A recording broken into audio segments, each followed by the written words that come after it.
What's up, everybody? Welcome to Transition Tuesdays. For this Tuesday, March the 1st, 2022, I am your host, Russ Williams. I'm so glad you could be here today. Ladies and gentlemen, I'm quite aware. Ladies and gentlemen, I'm quite aware you could have been anywhere in this world today. I know you could have been anywhere in this world today, but you decided to be here with me, and I appreciate that. And more importantly, I appreciate you. So welcome to Transition Tuesdays, my good friends. Ladies and gentlemen, Transition Army, we got an action-packed show today. We got a special guest that's on the screen right now. I'm going to introduce him in a second. But before we do that, I always like to state my intentions.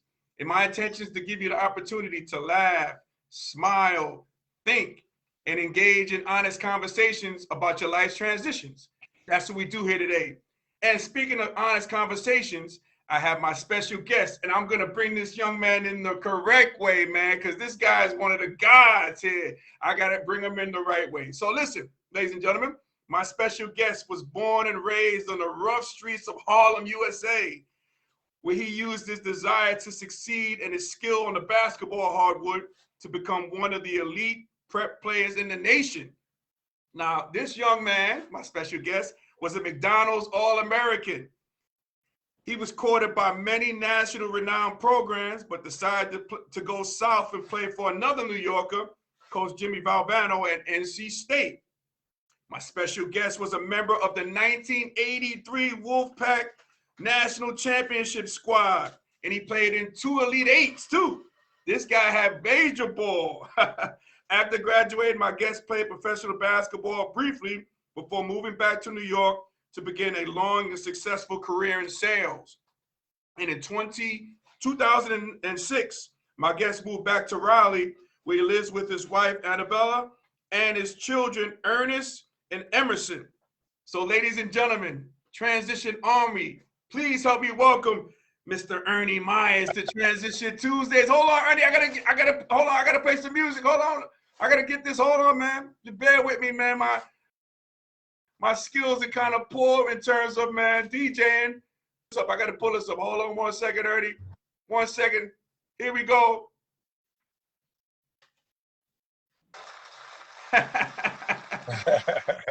There we go. I had to bring you out right. Ernie, what's good, man? How you doing? I'm good, man. I'm good, man. It's a beautiful time, man. Thanks for having me on, man. I appreciate it. No problem. No problem. Now, Ernie, man. Hey, Ernie, did you have a nickname at all, man? Or should I call you Ernie, or should I call you Harlem's Finest? What should I call you, man? Yeah, people call me E, man. E. All right. I'm gonna call you E. All right. So E, man, I play music for my guests all the time, right? So I went into the archives, and I want to play this little tune, man. It reminds me. When I hear this, it reminds me of you, this little excerpt. But hold on one second. Let me play this for you. See if I can cue this up. No, not yet. Not that. Hold on a second. See, my skills, man. I gotta get it. I gotta get more in the booth, man. My skills are becoming like obsolete here, E. Hold on a second. Let me play this real quick. Hold on 1 second. All right. It's coming. All right. Can you hear that, E? Yeah, I can hear that. All right, hold on. I want you to hear it. I want you to hear what this young man talks about this place where you from. All right, hear this for a sec. The year was 1997. Place, New York, New York. New York, New York. Sounds like Harlem. Yep. That's the place to be. Harlem, USA. Oh, man. 125th. All these places in Harlem.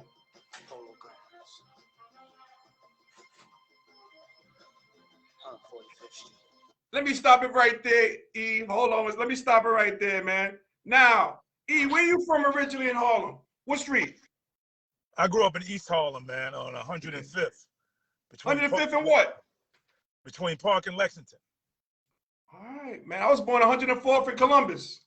Oh, you on Douglas Projects. Yep. Oh, okay. Wow. Yep. Man. Okay. Walk right through Central Park. We right. That's right. You're right there. You are right there. Absolutely, man. Hey, all right, man. E, couple of questions, man, and I appreciate your time, man.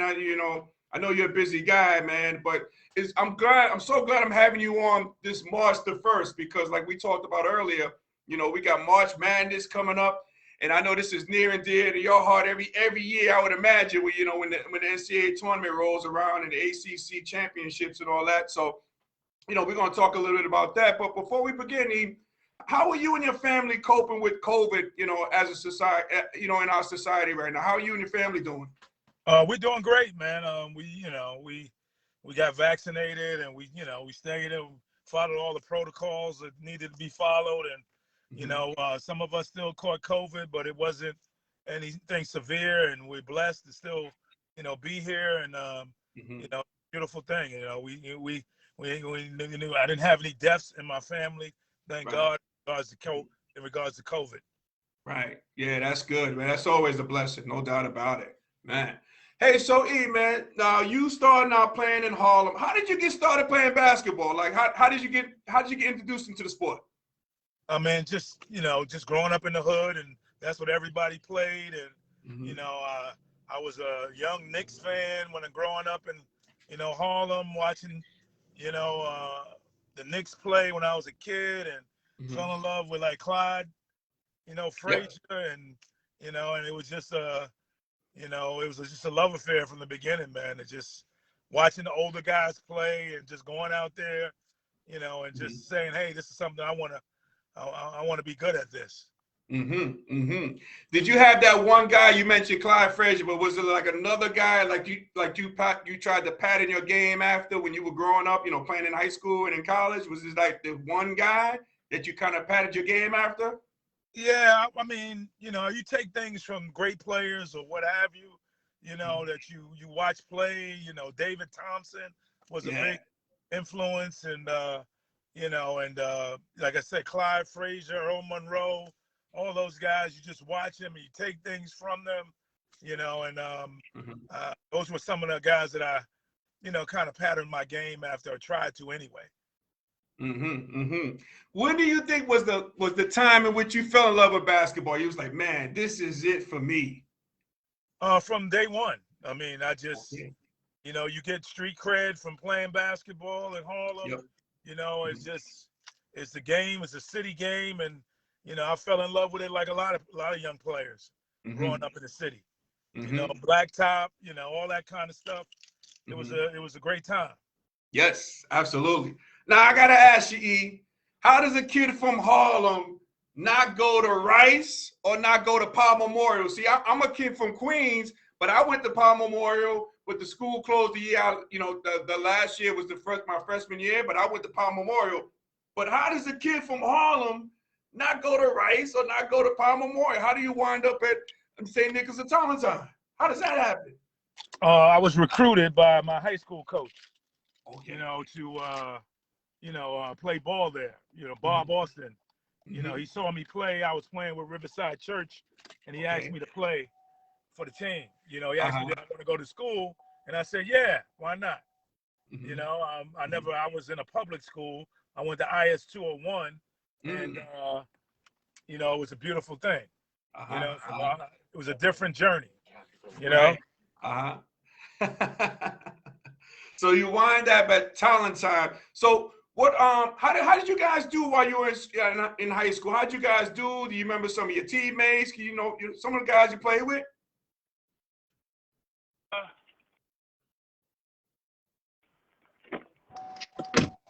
You there? Yeah, I'm here. Yeah, okay. We won the city championship every year I was there.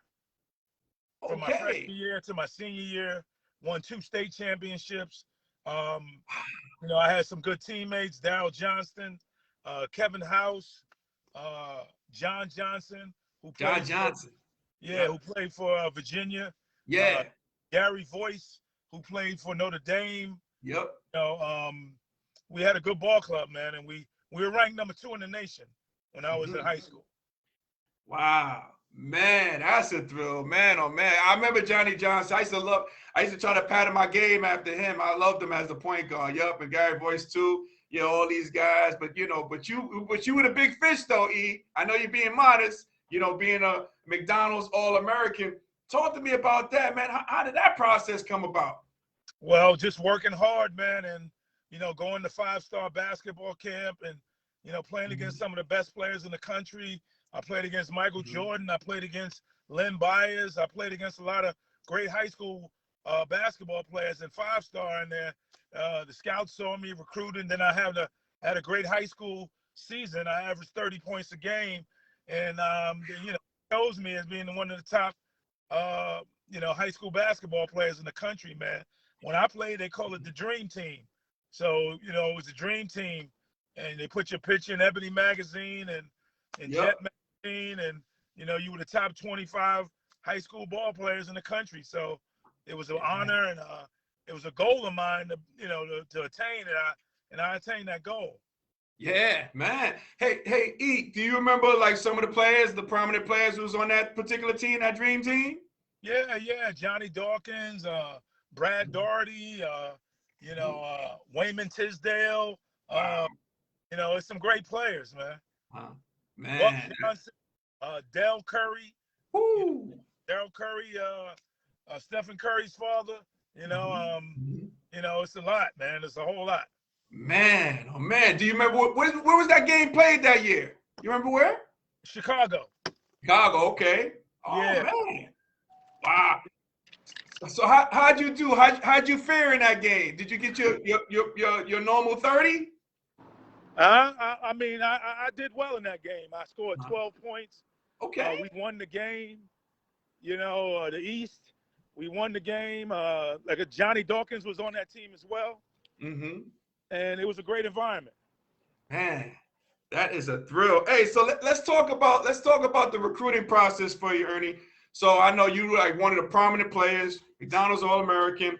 Talk to me about the recruiting process. Like, who was involved in the process? Was it your high school coach? Was it family? Like, who was involved in your process for recruitment? Well, the recruiting process was Coach V, saw me play as a sophomore in high school. Mm-hmm. And he came after me after we played Rice. You mentioned Rice High School. And he followed me in the locker room and said, in 2 years, I'll be back to get you. He was at Iona at the time. Right. He's at Iona College, and then he left Iona and went to NC State.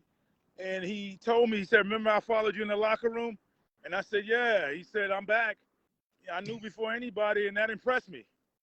Wow. Man, that's cool. Now, if you would have stayed at Iona, you think you would have wound up at Iona?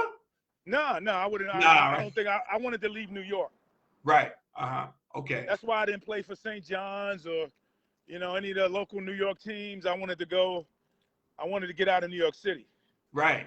Gotcha. I wanted to get out of Harlem. Yeah, I hear you. I understand that. Hey, E, what were your top 5 schools? You remember your top 5 schools back then? Yeah, my top 5 schools were Syracuse, New York, Upstate, Notre Dame, Georgia Tech, NC State, and Georgetown. Really? Wow. Yeah. Man. All right, man. I'll see you. I'll be on the call. Okay, excuse me. I'm sorry. Yeah. Hey, you can come on. That person can come on. Yeah, I'm out and about. I hear you. Nah, no problem, man. I'm glad to have you. So, you spoke about Georgetown. I had on here a couple of weeks ago Gene Smith. Everybody knows the defender Gene Smith was. Yeah, Gene. He good people, man. I know Gene. Yeah. Mm-hmm. Good people. Very good people. So you had that. So did you go on unofficial visits too with those schools, or you just? Yeah, I went on official visits, and okay. But I knew I was going to NC State, man. I just, when I visited there, it was like I knew I was going there.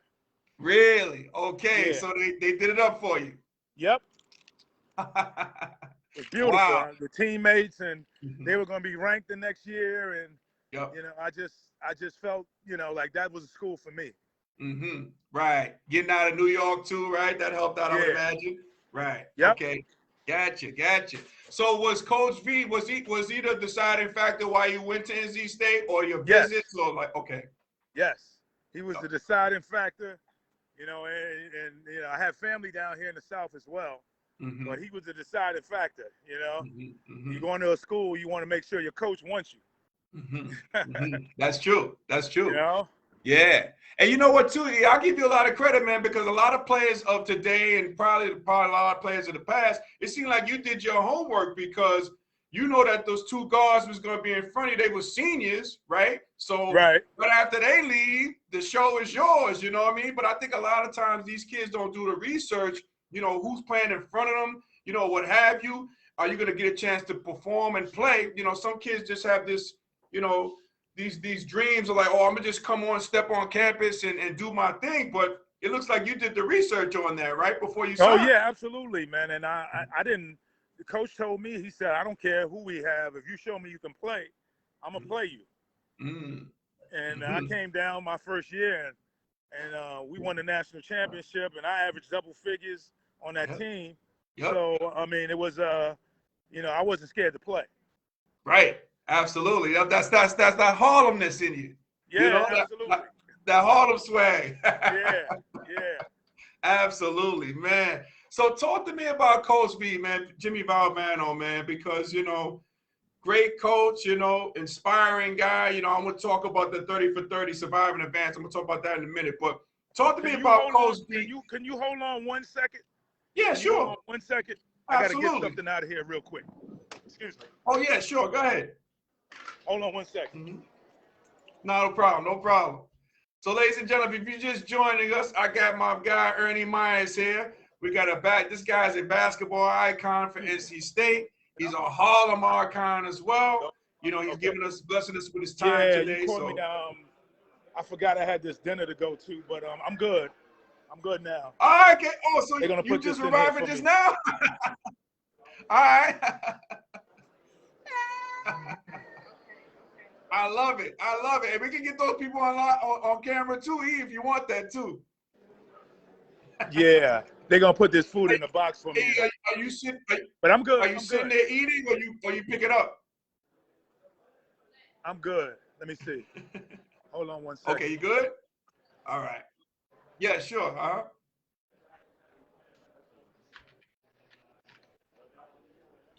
Yeah, but yeah, I'm here, sir. Okay, cool, perfect.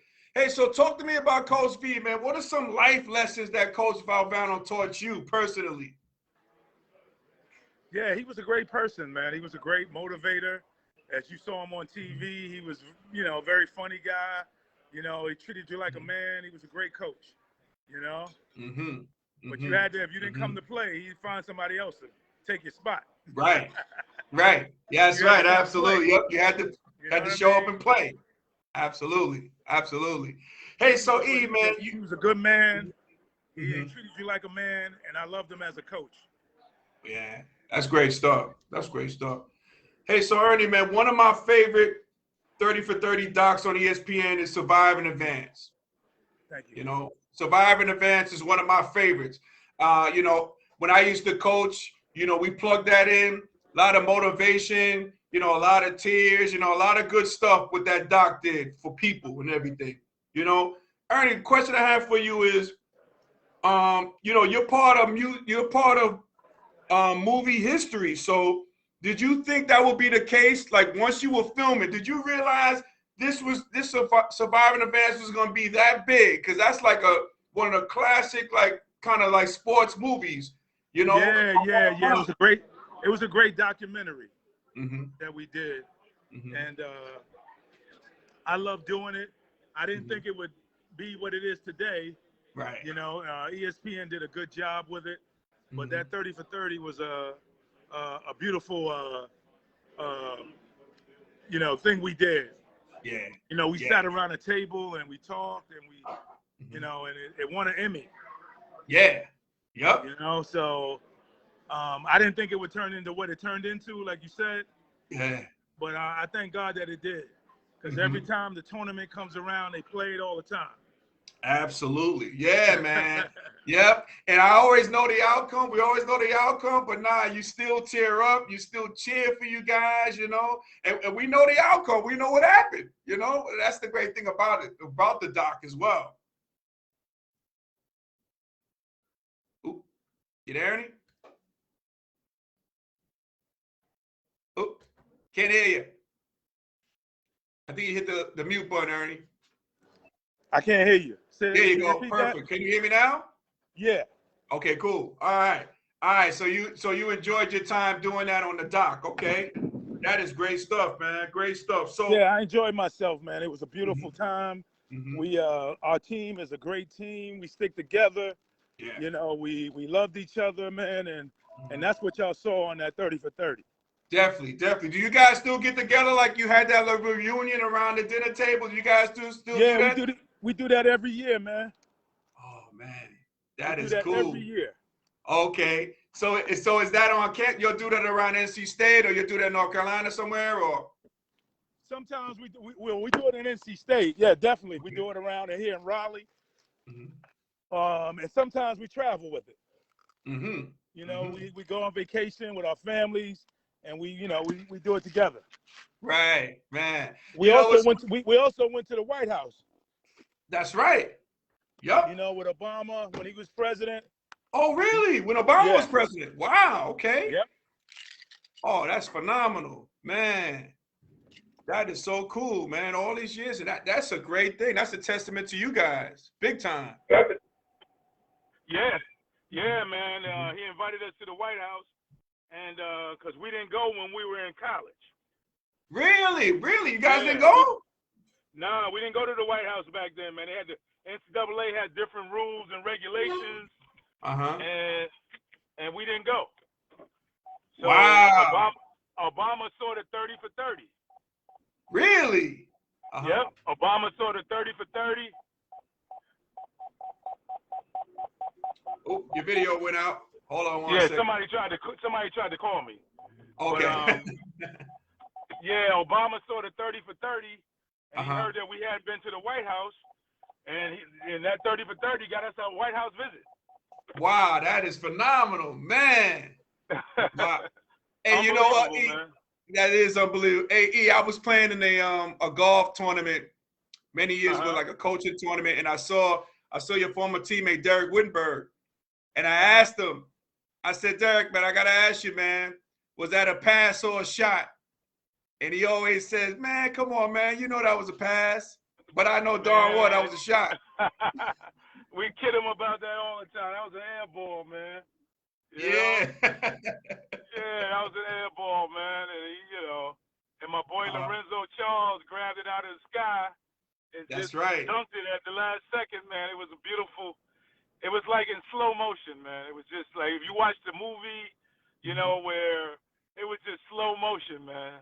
And he grabbed it and dunked it, and we ran out on the court, man. It was an unbelievable experience, man. I'll never forget. Absolutely, man. Was Lorenzo Charles is from New York too, right? Yeah, he's from Brooklyn. Yeah, that's right. Yeah, man. God bless that Brownsville, man. He was from Brownsville. Brownsville, man. Never will. That's true. That's Brownsville. Absolutely. No doubt about it. Hey, let's talk about that game, man. That quest. I mean, that troop, that pilgrimage that you guys had to get to that final game. But let's talk about that actual game. So how was it in the locker room afterwards, man? Like, how was that scene for you guys? It was unbelievable, man. It was just euphoria. It was just unbelievable, man. We beat the Pot Slammer Jammer, and it was just the whole country was watching, and man, we just it was like a dream come true, man. Because every year I won a championship in high school. Every year. So when I went to NC State, we wound up winning the ACC tournament, and then we wound up winning the national championship. So, I mean, how many players could say that? You know what I mean? Not many at all. Probably none. Yeah, man. You come in your first year, and you win a national championship, and you were a big part of it. You know what I mean? So I was a big part of it. So it was just a blessing, man. It was just a blessing. Definitely. You guys had to win that ACC championship, right? You had to win that to really get in it, to solidify it, because Wittenberg was hurt during the year, towards the end of the year. You had to win that, right? And then you had that Pepperdine game, which was crazy. The dream could have been over at that game, right? Yeah. It looked like that because Sidney Lowe had fouled out, and the announcers were like, this is going to be his last game, and then we came back and won in overtimes, man. It was just unbelievable, man, the way we were winning. That's why they called us the Cardiac Pack. That's right. That's right. Yeah, Yeah. they called us the Yep. cardiac pack, man. So, Yep. you know, it was beautiful. Yeah, and I love on the doc how was it the manager? Like he was watching on tape delay, so he's like, "Oh shit! Oh, they lost, man." And then he found out. He was like, "Oh man, Yeah, well, yeah, they won. Yeah, we right? won it. You know, Wow, so that it was that is beautiful. cool. Yeah, that was beautiful, man. I recommend the people out there if you haven't seen that doc, man, it'll change your life, man. You know, it was that good. It was that good. You know, you don't I have to be a appreciate that. basketball fan. I appreciate you telling them that, and it was Oh no. Mm-hmm. it was an unbelievable journey, man. That's why in the annals of NCAA championships, Mm-hmm. they always show, you know, when you watch they call it March Madness now, but when Mm-hmm. I played, it was the Final Four. Right. So after we won the national championship the way we did, they started calling it March Madness. Mm-hmm. You understand what I'm Wow. saying? So Uh-huh. we changed the whole. Now everybody looks for the upset. That's true. You Yep. know, and then after we did it, then Villanova did it with Georgetown, and you know, it just Mm-hmm. became, you know, everybody's looking for the big upset now. That's true. That's true, So man. we started March Madness. That's right. Yep. NC State started March Madness. That's true. The Cardiac Pack started March Madness. Yep. Absolutely. You know, one of my favorite scenes in the doc, Ernie, was when I love the scene because I could just visualize it, like actually being there. How I think when they talked about how both they asked Coach Barbano, you know, we're gonna hold the ball and everything like that, and he was playing into the, you know, to the media. Yeah, we're gonna hold the ball. We might not shoot till like next week or something like that. But again, he got you guys in the locker room. And he said, what do you say? And he says, you think we're gonna hold the ball like all these people? Were you damn crazy? You know, something like that. Right? How did that go? Yeah, man. That was, you know, that speech he gave. He was in rare form that night. You know, Mm-hmm. had us busting out of the locker room. You know, ready to play, man. If you watch the video, you know, Mm-hmm. we were so amped up and hyped up that we were just doing anything. You know, we had to calm down. Right, right, You know, absolutely. yeah, we had to calm down because we were just shooting everything, and you know, and the first basket of the game was a dunk from us. You know, it was Wow, crazy. I forgot that. And then we ended, and then we ended the game on a dunk. You know what I mean? Lorenzo Jones. Wow, Yeah. didn't know So, that. yep, that's how it was, man. Man, that was those are phenomenal memories. Those are memories you won't never forget, I would imagine. Would never forget those Nah, memories. you can't, man. And you know, when you got the 30 for 30 out there, and you got, you know, I'm down here in Raleigh, and I'm doing you know, I do broadcast, you know, commentary for Mm-hmm. ACC Network. So Okay. I do men's and women's basketball. So, Oh, you know, great. all the fans, they remember you. You know what I mean? They don't That's forget right. you. You know, Yeah. because and you know, they see, you know, the games. You know, they don't forget down here in the ACC country. You know what I Yeah. mean? They don't forget Definitely you. not. Yeah, they definitely won't forget that. Nah, you become iconic, you know? Yeah, Man. yeah, absolutely. You become, you know, part of the culture and of basketball, man. You know, you leave a legacy. We left a legacy. You know that Absolutely. not too many teams can do, man. And that '83 team, you know, you could go down in history about all the teams that won national championships, but none of them was like ours. You know Right. what I mean? You Yep. see last second buzzer shots and stuff like that, but you rarely see a guy dunk the ball at the last second and win a Yep. national championship. To win a national championship. Yes, absolutely. That goes down in one of the greatest plays, the greatest games. Yep, the greatest run. I mean, I'm talking about the run that you guys The had. run, yeah, yeah, Yep. yeah. We beat Nevada, Las Vegas, and Sidney Green. We Yep. beat Ralph Sampson. You know, Yep. to go to the Final Four. You know, we beat a lot of good teams, man. You know, Yep. that Pepperdine team had Yep. my homeboy on there, Bill Sadler, Fat Daddy, Mm-hmm. we used to call him in Harlem. You know, he was on that Pepperdine team. Uh-huh. You know, so it was just a lot. You know, a lot of great teams, man. We played. We played Vern Fleming. He was That's on right. that Georgia team. You know, he went to the University of Georgia.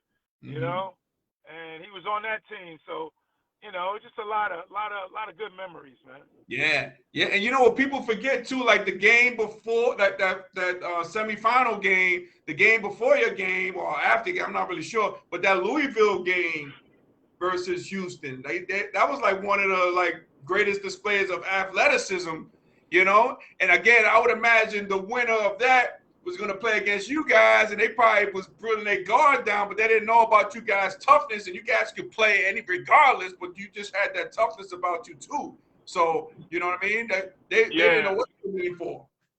Yep. Hey, so Ernie, man, Absolutely. yeah. So Ernie, how did you make the transition from playing college athletics to playing ball professionally to a career in sales? Like, how was that transition for you? It was a hard transition. I mean, I got my degree when I was in college, so I knew I could do something else. Yep. You know what I mean? I wasn't the be all and end all. You know. Right. So you know, I always thought I could do something else, and you know, I got into the sales game because I was competitive, and Right. you know, it was beautiful. Yep. Man. So yeah. But So it's difficult for a lot of players to leave the absolutely. game and do something different. Yeah, I would imagine. Yep. I would definitely. Yeah, it's definitely a tough transition for a lot of former players or what have you, because you're so used to, playing and what have you. But sometimes you got to pivot, make a transition. It's for athletes, sometimes it's a tough thing to do. Yeah, absolutely. You know, it was Mm-hmm. tough. You know, Yep. you playing basketball and people are cheering for you, and you come out in the starting lineup, and you got Yep. 12,000 people cheering for you, and nobody's gonna do that when you go to work. That's right. You know what I'm saying? Yep. Job ain't gonna come knocking on your door. You That's know. right. Yep. Yep. You It know, ain't you gotta go 12,000 make people. it. Yep. No, I'm Yeah, sorry. man. Mhm. Yep. It's not 12,000 people in the parking lot for you to ready to go to work. That you ain't gonna find that. Nah, you ain't gonna find that. Nope. So E, let me Yep. ask you a couple more questions, man, before I let you run. But hey, Okay. let's say if you were playing in this era today, do you think you could have fared well in this era today, playing now? Oh, without question. Mm-hmm. Without question.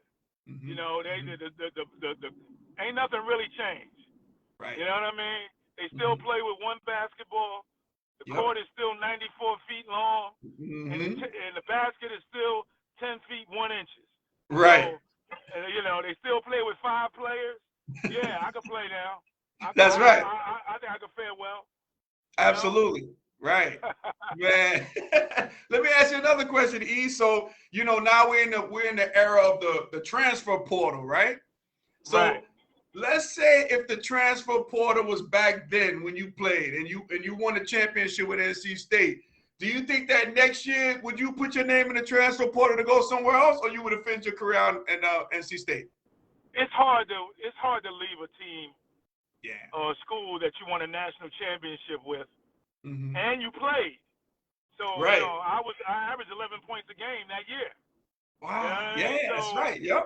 So I couldn't imagine leaving my school that I just won a national championship with to go play somewhere else. Right. You know what I mean?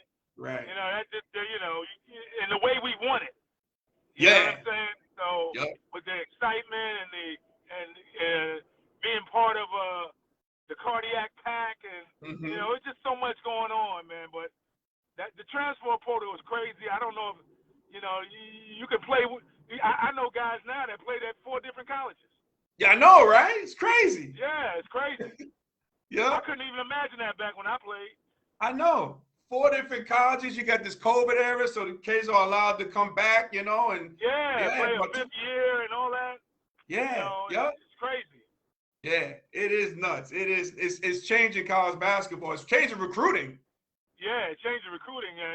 You rather it hurts the high school players Yeah. because when you can go and get a guy that already played in college and, to come to your school and you're recruiting a guy that, that can play, right, as opposed to recruiting some high school guy that you might, that might be ready in a year or two.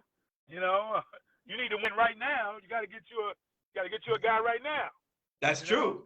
No doubt about it. Yeah, man. Different. It is definitely different. Hey, E, man, one last question for you, man. I want you to hang on for me too. So, do you have any regrets in your playing career? Any regrets at all? Or if you had to do something differently, would you do something a little different? Yeah, I would work hard. I would have worked harder. But it probably came to you kind of easy, though, E, right? You agree? No, I worked hard. Right. But I could have worked harder. You know what I mean? I just, with guys now, I would have lived in the gym a little more. You know what I mean? So I do. Right. I can't say I don't have any regrets. I wanted to play in the NBA for a lot of years, and I didn't get a chance to do that. So those are my regrets. Just being honest. Right. No, I hear you, man. Nah, man. I understand it. I get that too, man. But hey, But I got my degree. I played on the national championship team. I went to 2 Final Eights, almost went back in my career, and that's not a lot of players can say that. This is true. Absolutely. Won championships in high school too. McDonald's All-American. Oh, yeah. a lot of people. I had a successful run. Yes, absolutely. And where's that ring, man? Where's that championship ring? You still wear it? Yeah, man. I was out today. Here it is. It's on, brother. It's on. It's on. Oh, man. That is cool, man. Yeah, Russ, man. I appreciate this, man.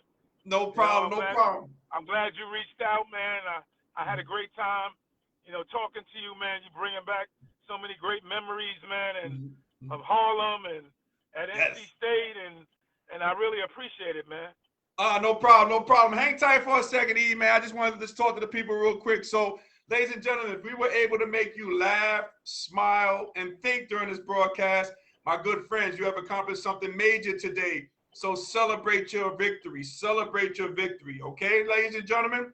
So, ladies and gentlemen, I want to thank you all for watching Transition Tuesdays each and every Tuesday. I appreciate you guys. And you guys can catch this episode and past episodes on our YouTube channel, Transition Tuesdays. When you're on there, make sure you like and subscribe it. You can follow me on Instagram at Russ Will Transitions. That's Russ Will Transitions. I want to give a major shout out to Harlem's finest, Mr. Ernie Myers, for joining us today. Hey, Ernie, how can people get in contact with you, man? You got some social media you want to throw out there? Yeah, man. I'm Ernie Myers on Facebook. I'm Pac Ernie Myers on Twitter. And I'm Ernie Myers 31 on Instagram. Oh, nice. All right. Hey, make sure you reach out to my guy on all those social media platforms as well.